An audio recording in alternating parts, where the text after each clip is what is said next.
Watch this.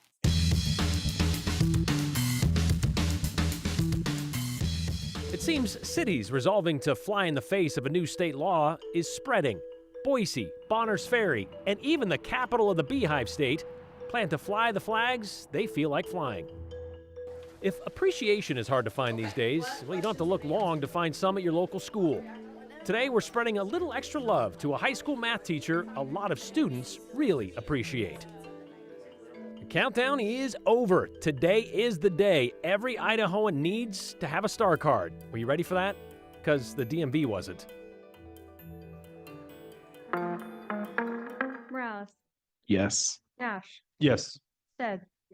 Willett. No. Corliss. Absolutely. Or Halliburton. Yes. 5 in favor, 1 opposed. Motion carries. And just like that, Boise has 2 new official flags, with the City Council approving a resolution to include an organ donor flag and the pride flag as a way to sidestep a new statewide flag law. Under that law, only the U.S. flag, the Idaho flag, military or school flags will be allowed, or any official flag of a governmental entity, which is why Boise now has 3 official flags. Not out of defiance, the mayor and council members tell us, but out of duty to the city's residents. We've been covering this legal kerfuffle between Boise and Idaho's top law enforcement officer, who admitted the new law, which went into effect on April 3rd, is unenforceable because of how it was written.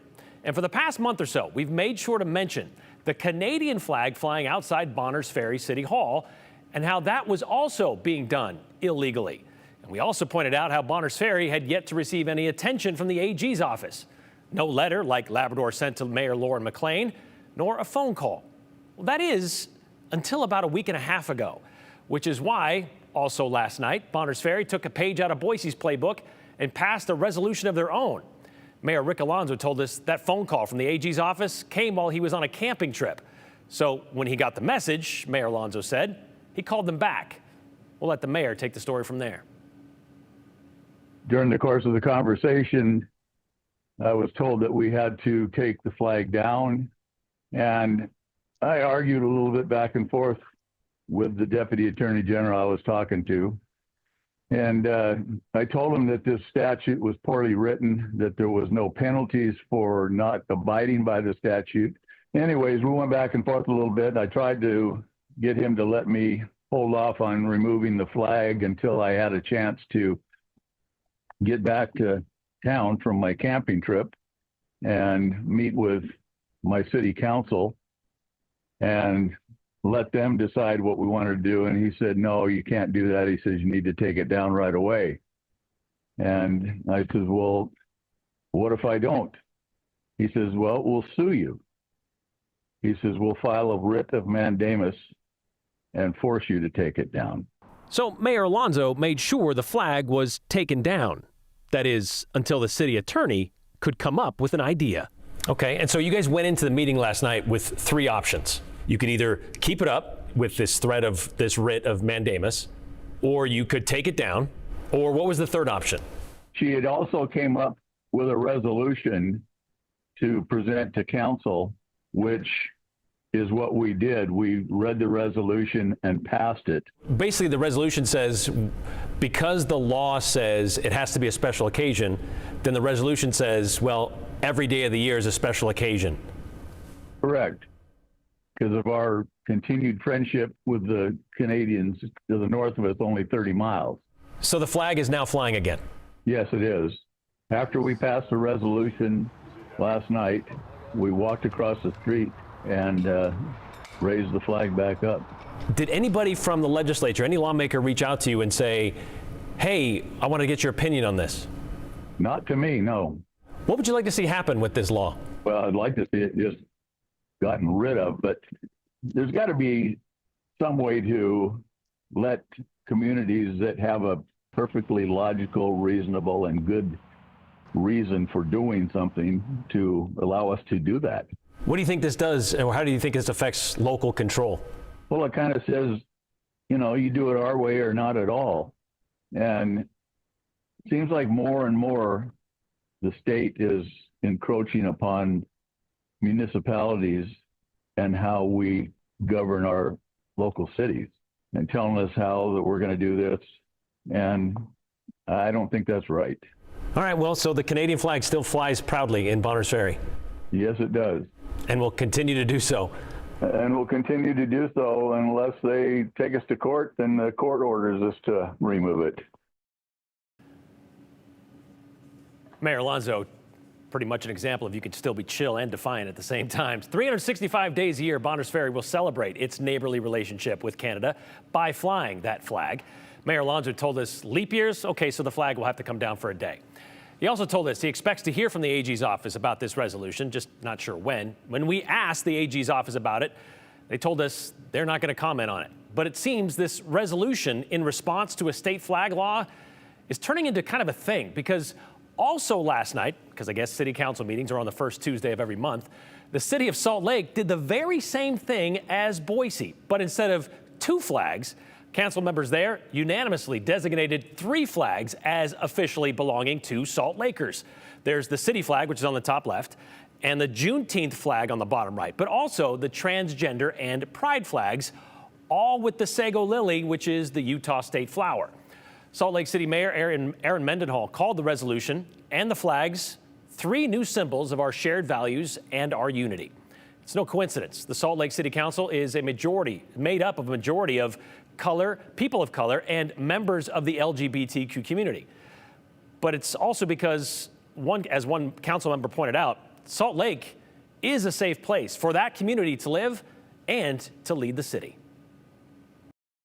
I feel like those flags, to many people in our street, will feel like some sort of beacon, a beacon of hope that everybody's welcome in this government, everybody's welcome in this city, and I am proud to be part of that moment. You see, Utah did this resolution because the state of Utah legislators passed a very similar flag bill to Idaho's this past legislative session, which was supposed to go into effect today. Only Utah's was introduced on January 2nd. Idaho's January 30th. Well, we will see what steps come next, I should say, in this wrestling match for local control here in Idaho. The legal action from the Attorney General, or maybe not, because he's already said they don't have any standing for that as it's written. The legislature, though, they could try to add an enforcement mechanism next legislative session, but that could also likely end up in court anyway.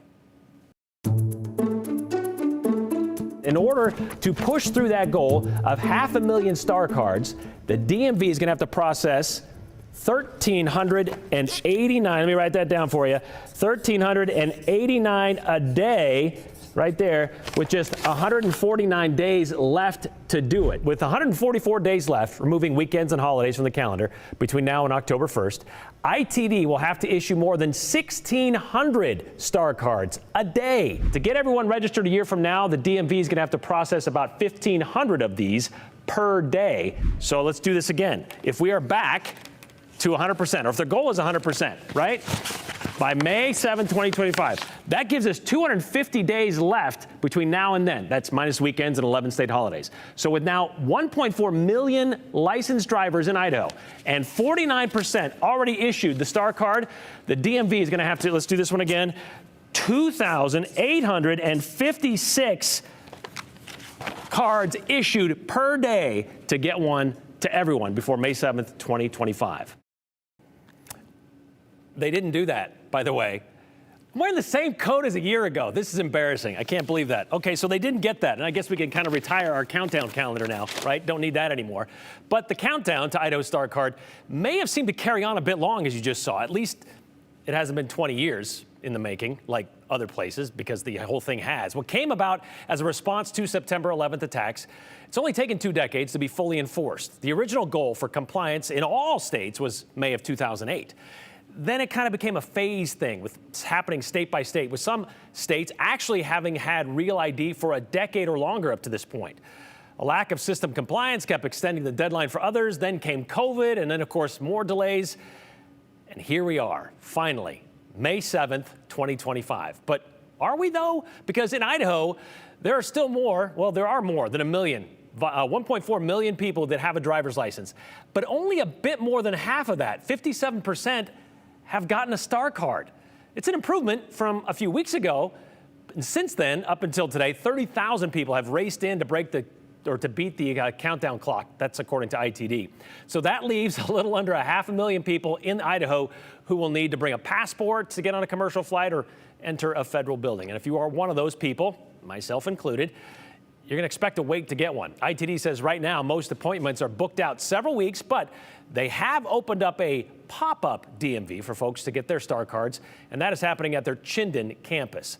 If you want more information on Star Cards, well, earlier this morning, we teamed up with our sister stations from across the Pacific Northwest, answering most of your real ID questions to get you ready for summer travel season. You can watch that right now on KTVB Plus, or to watch that, all you have to do is download KTVB Plus to your TV, and of course, you can watch it for free. And it's always a good reminder to stay away from wildlife this season and every season, something you think we wouldn't have to remind people of, but already this season, a man has been gored by a bison at Yellowstone. Joe Paris has that and more helpful reminders in today's 411. Despite all the expert guidance, it is truly inevitable. We knew this was coming, maybe not this early in the season, but here's the headline. Yellowstone National Park says a man from Cape Coral, Florida was gored by a bison on Sunday. The park says that he walked away with minor injuries after being treated by medical personnel. It should go without saying, but do not go near wildlife. Yellowstone says you should be at least 25 yards away. The clock's ticking if you plan to vote absentee in Ada County. The deadline to request an absentee ballot is this Friday at 5 p.m. You can request a ballot on voteidaho.gov. Make sure your completed ballot is back to Ada County elections by 8 p.m. on Election Day. That's May 20th, whether by mail, in person, or using a drop box. And remember, you can check out our voter guide anytime on our website. That's ktvb.com. Another reminder, you still have a chance to win a brand new home for the fraction of the cost of a house, especially in this economy. All you need to do, participate in St. Jude Dream Home. You can buy a ticket on sale for $100, and you can win a new house in Star, Idaho. Just visit dreamhome.org to get yours before they sell out. All the money raised helps St. Jude Children's Hospital. We will draw the winner coming up on June 17th. That's a Wednesday. We'll also draw the other special prizes for the early birds as well. Want to see the house you could win? Tours are open Wednesday through Sunday through May 18th at the times posted on your screen. And that's the 411 on the 208. I'm Joe Paris.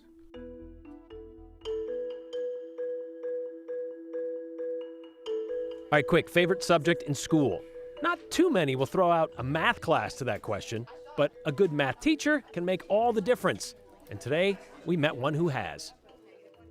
All right, here's some numbers for you, but no need for a calculator. Just your phone. Text us, 208-321-5614. We'd love to hear your thoughts on the show and anything else you want to know about, all across the 208. Just don't forget your name and the hashtag, the 208, and you might see yours at the end of the show.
What began as a single day, championed in Congress by former First Lady Eleanor Roosevelt in 1953, is now a full week. The first week of May is when we appreciate teachers. It's been a national constant since the mid-1980s, and constants are something math teachers certainly know about. Well, one math teacher has been a constant at Capitol High School. Nancy Steffen has been unchanging in her ability to inspire her students. All I have to do is ask them. Aspen Shumpert did and found out why these last few weeks of school will kind of put a dent in that constant thing. I forgot that I did this, but this is for my homework. She's always willing to help kids out. Okay, what questions can I answer? I think Mrs. Steffen is a really good teacher because she's very supportive. I know many people think that pre-calculus is a hard course. I disagree. I mean, she's sort of facilitated like a work environment where it's certainly difficult, but it's very doable. 6 plus 2D equals 12. Equals 12, yep. Oh, okay. I've never had a teacher teach exactly like she does. I feel so comfortable in her class, and when I'm struggling on something or don't know what to do next, she's always there to support every single student. She's always walking around to make sure we understand the process of everything we're doing. Even if you don't have questions for her or whatever, she'll walk by and like strike a conversation with you. This is really a special place. I have been at Capitol for 34 years and have had no thoughts about going anywhere else. It, just can see them shining bright and all those things. And so that's what keeps me coming back. Who didn't pick one up yesterday? Who needs one? She is going to be retiring this year, so not just only me, but I feel all of her students are just being there for her and just supporting her like through what she needs, because it's an end of an era. I've been doing a lot of reflecting this year as it's the year of LAS. It's more of who I am than what I do. Is that a better answer? It is. Definitely she deserves the retirement. She works really hard all the time, making the best, making the class good and like all that stuff. So she's definitely like the best teacher I've had this year. And I did sign up for a class next year that she would have taught, and I'm disappointed that I won't have her as the teacher. I hope that they don't just remember me in this room. Like, obviously, we kill it in here, so it's great. But I hope that they know that I cared about them more than just what they were doing in my class. She not just looks at like what you need, but she looks at like the broad aspect, like if something might be bothering outside of school. She knows that there's stuff going on in your lives, and she like always tries to work around it so you can do your best. You hear the bells, you hear the, just the alarm that goes off at the same time, and turning off the alarm clock will be a little bit strange. Usually at this time, people are counting 12 more days or whatever it may be, and I'm not counting this year. Like, I really am enjoying each moment. Ms. Steffen tells me she feels like she is part of the class of 2025, nearing her end at Capitol High School as well. She feels spoiled from staff and students who have been showcasing their appreciation this week. Appreciation this week, but that last day of school is going to be a doozy, I'm guessing. Yeah, she's been in that classroom for 33 out of her 34 years. So she's going through all of the things that have been in there for over 3 decades. I know, what to take with you, what to not. That's a tough thing. And to say goodbye to those kids, it's going to be amazing. All right, thank you very much, Aspen. Remember, if you're a teacher and you want some appreciation, well, there are a lot of freebies out there that you can take advantage of this week. How about a free scoop of ice cream at any of the Stills Treasure Valley locations? For Boise School District teachers, you can get a coupon for a free avocado toast from a cafe there, it's just called A Cafe. That's what it's called. There are also deals at Buffalo Wild Wings, Chipotle, Insomnia Cookies, Smoothie King, and a whole lot more. You can find some of those about those giveaways and those deals on our website at ktvb.com.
Well, we are smack dab in the middle of a stunning spring day. Blue skies overhead for the most part. Couple puffy clouds over the mountains, but temperatures very pleasant and much warmer than is typical for early May. We're at 78 in Boise right now, 74 in Twin Falls, well into the 60s currently up in the mountains. So whether you're in the higher elevations or the lower, it is a really beautiful Wednesday afternoon. So as far as our big picture setup goes, we will see sunshine and warmth holding steady for the next several days. High pressure really is our big dominant weather feature, but there is a system to our north that will drive a very weak cold front through overnight tonight into tomorrow. Won't drop our temperatures, but it will suppress this ridge just enough that we won't see really any additional warming tomorrow. And as we look at our future casts, as we roll forward to very early tomorrow morning, more like overnight hours, there's a very slim chance where you see those green blips outside of McCall. Chance of a couple of spot showers, maybe some clouds moving through very quickly overnight across the Treasure Valley, but you can see by midday the clouds are gone, sunshine dominates. A really beautiful day coming our way again tomorrow before Mother Nature really cranks the thermostat for Friday into Saturday. So waking up tomorrow, we'll see high temperatures around 50 degrees. We were in the 40s across most of the Snake Plain this morning, so this will be a little bit warmer tomorrow. Still cool up in the mountains, of course, 30s and 40s there. Afternoon high temperatures almost identical to today. We might tack on 1 or 2 degrees of warmth, landing at 80 in Boise for your Thursday afternoon, 81 in Caldwell, Nampa, and Mountain Home, upper 70s in the Magic Valley and Sun Valley, Haley area, Fairfield, also into the 70s. Remember, normally we're right around 70 degrees in Boise for this part of May. By Friday, Saturday, almost 20 degrees above normal. Record challenging heat both of those days, not far from 90 degrees heading into Mother's Day weekend. Cooler for Mother's Day, still comfy, then a big cool down next week as the system takes our temperatures right back down below normal from Monday through Wednesday.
All right, let's get to your comments on this Wednesday. This one from Tony in Boise, who says, stop wasting tax money, suing and waging culture wars on your own cities. Use the money to feed and educate the young instead, Idaho. It's about protecting the kids, right? That's his question. Meanwhile, Deborah says flying flags of another country should only be on the foreign embassy's building. The Statue of Liberty's message is a welcome to all. Why fly flags on our government buildings for anything but our city, our state, our nation?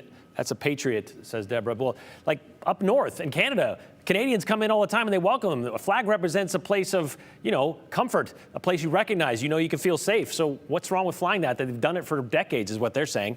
Brian, if Idaho wasn't such a contrarian, you're not going to tell me what to do kind of state, the real ID issue, well, wouldn't really be an issue. 20 years is far too long for everyone to get theirs. That's Mike in Eagle. It's easier, says Sue, to get a passport. Birth certificate, ID, Social Security, you're good. No utility, bank statements needed, ask for with your star card.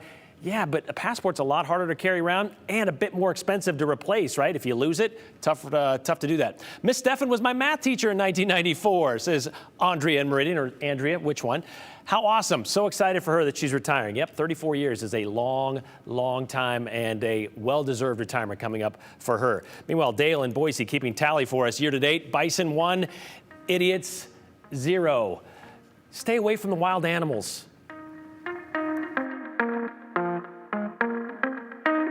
Continue with us and watch free now on the KTVB Plus app everywhere you stream.